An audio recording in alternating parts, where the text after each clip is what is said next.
আসসালামু আলাইকুম। আমরা এখন আর্মি চিফের সাথে একটা আলোচনায় আছি।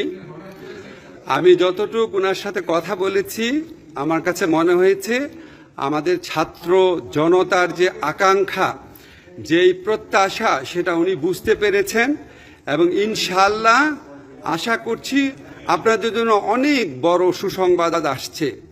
আমি শুধু আমাদের ছাত্র, আমার সন্তানসমূহ যারা ছাত্র আছো, তরুণ সমাজ, দেশের মানুষ, আপনাদের কাছে আমার আকুল অনুরোধ, আপনারা একটু ধৈর্য ধরেন, শান্তি শৃঙ্খলা বজায় রাখেন।